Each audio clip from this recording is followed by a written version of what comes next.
Halo Pak Mojo dan teman-teman, perkenalkan nama saya Davin Stefan Julian dari kelas 7A. Jadi saya akan menjelaskan tentang potensi sumber daya alam di Indonesia.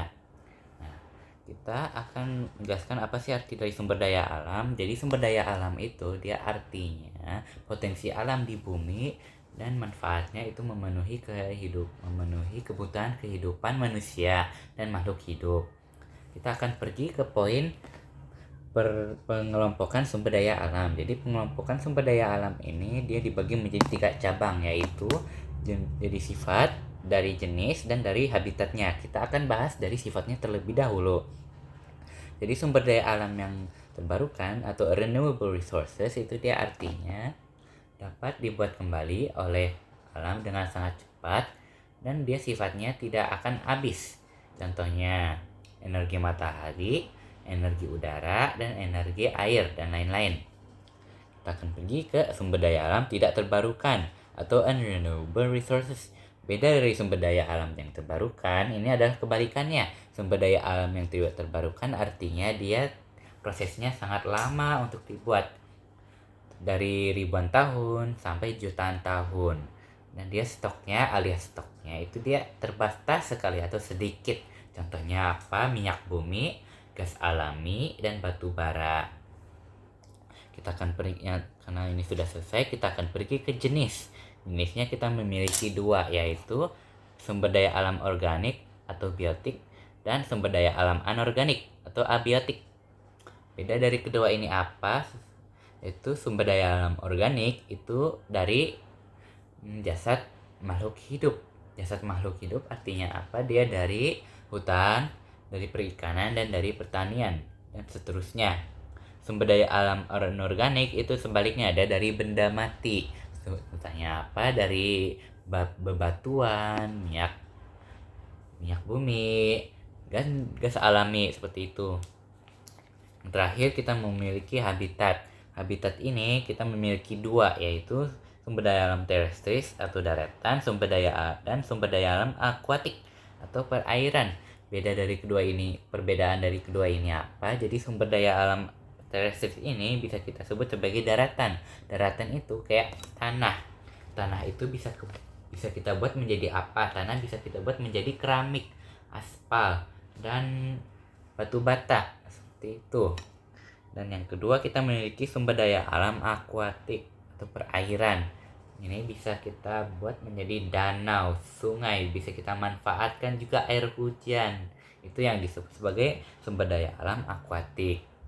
Karena ini sudah selesai, kita akan turun ke bawah dan menemui potensi sumber daya alam di Indonesia.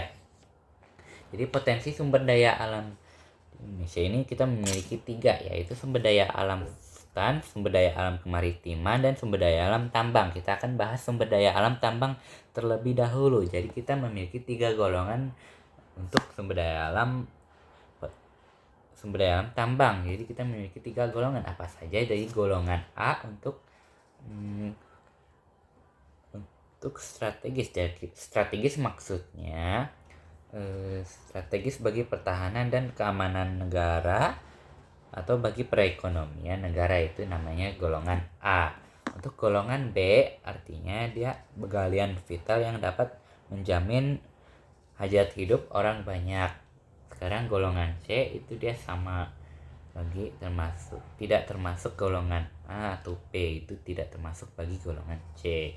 Sekarang contoh sumber galiannya apa? Kita memiliki minyak bumi dan gas, dia dari bahan bakar fosil atau dari sudah mati, batu bara, marmer, bauksit, pasir besi, emas, dan timah, serta aspal, belerang, mangan, nikel, tembaga, dan yodium.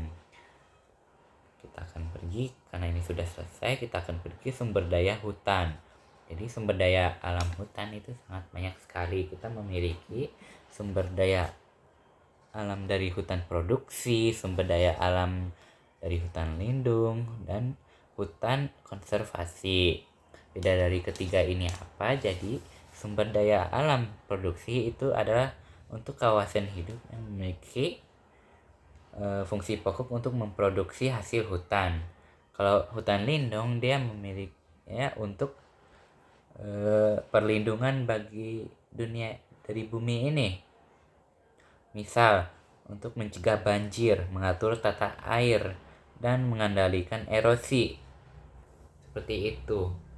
Jadi dan hutan konservasi yaitu untuk menjaga atau melindungi satwa-satwa dan ekosistem yang ada di hutan itu. Seperti itu.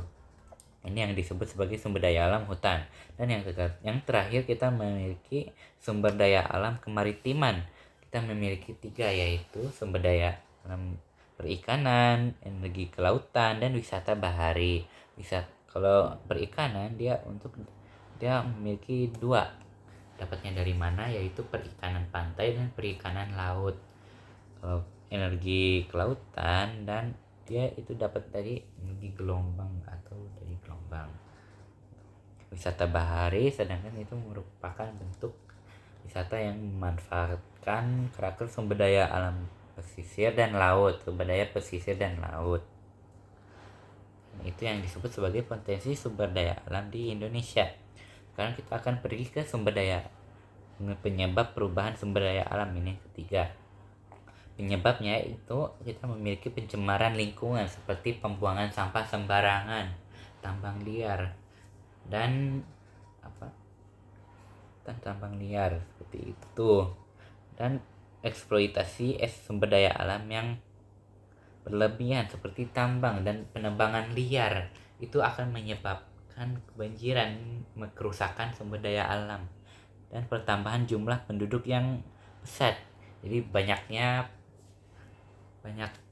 itu minyak. Dan hubungan sumber daya alam dan mitigasi kebencanaan. Ini nomor 4. Yang terakhir kita memiliki 4 contoh yaitu melakukan latihan mitigasi bencana, mendesain rumah tahan banjir, dan mengikuti pendidikan terkait mitigasi bencana, dan yang terakhir melakukan gotong royong pembersihan saluran drainase seperti itu. Inilah proyek potensi sumber daya alam di Indonesia. Terima kasih telah menonton.